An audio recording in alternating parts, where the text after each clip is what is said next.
My name is Ciara Ross. I have been working here for 5 months. May 3rd made 5 months, and I'm a registered behavior technician. Definitely, for me, when I was like one-on-one with my client, my colleagues honestly were very supportive. They were like, "Oh, you're on?" I was like, "Yeah," and I'm very nervous. And it's like, "Hey, you got questions?" Like, "Hey, we're here to help you. We're here to support you in whatever way we can." And that was like a big thing that I loved about being specifically here. So honestly, they made my transition here a lot better, just having that support. And just like, "Guys, I don't know what I'm doing right here." And they're like, "Hey, let me come over here and help you." Or if they don't know the answer, they're like, "Oh, let's go get Ayla or Kelly or someone," and they'll be able to help you. So my instructional control with my afternoon client, like, it was very hard with a lot of flopping, screaming, biting, spitting.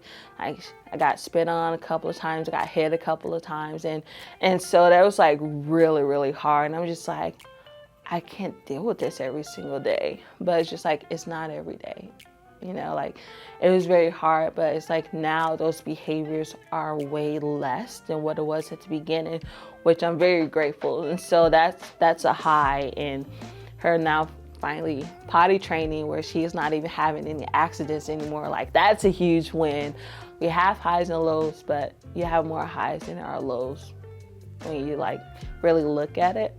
And so that was probably like honestly my hardest day here, where I was just like, I don't know if I'm called to be here anymore, because this is just too much for me. If like getting hit, you know, like, no one likes to get spit on, you know, but that comes with the job. And I think that needs to be told ahead of time, like, hey, you're gonna get spit on.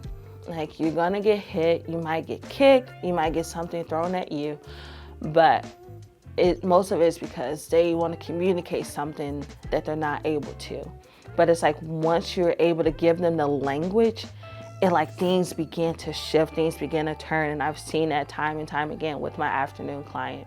And so I guess that also could be a high, where like I'm giving her language, and so the problem behavior is a lot less now than it was. Yes, I wish I knew how hard it was gonna be.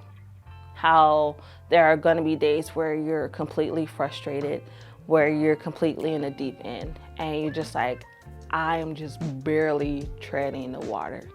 And just like having that awareness of how hard this role is would have helped a ton.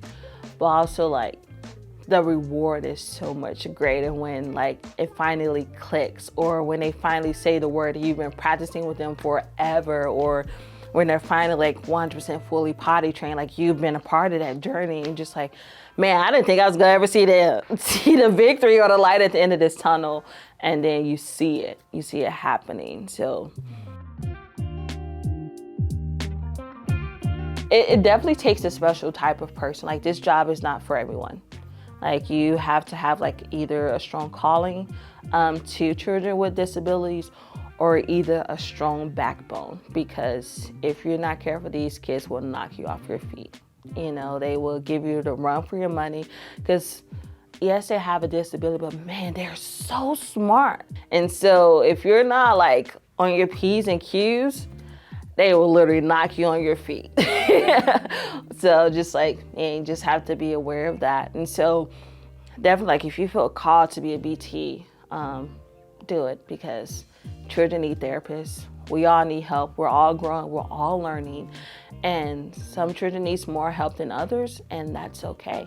But you get to be a part of that story. You get to be that missing puzzle piece to their story, which is like an incredible thing. So this is definitely very, very important work. But rely on your teammates and your colleagues, because they want to help you. And then if they've been in it longer than you can get advice from them. You can get tips from them on how to make your job easier and to make it even better. So rely on your teammates when you have like a rough day, like, hey, I'm having a rough day. And so for me, when I'm like talking with my colleagues and stuff, and they're having a rough day, my straight up mode is to encourage. Like, hey, I know it's hard, but you're doing great. We're gonna make it through it, because you need someone who's positive. You need someone who's encouraging, because this is a hard job. But man, the little wins makes the world of a difference. Like, hey, what happened yesterday? They did this, right? Remember that. And so just like trying to encourage them, like, hey, we're gonna get through it. We're gonna get through it, and we're gonna see the reward at the end. So hang in there. And then my last piece of advice would be, have fun. Let out your inner child. Like, run around with your client, play games with your client, play basketball with them, play games. They learn so quick. Why? Because it's fun. So if we can make learning fun, then it makes our job easier, and it helps them learn and grow. And then we see a decrease in like the problem behaviors, because they're literally enjoy what they're doing. They're learning, they're getting a language that they need, and like the outcome is so much better. So a big thing, hang in there. It's hard, it's tough, it's not easy. Every day is different. There'll be highs, there'll be lows, but you can do it.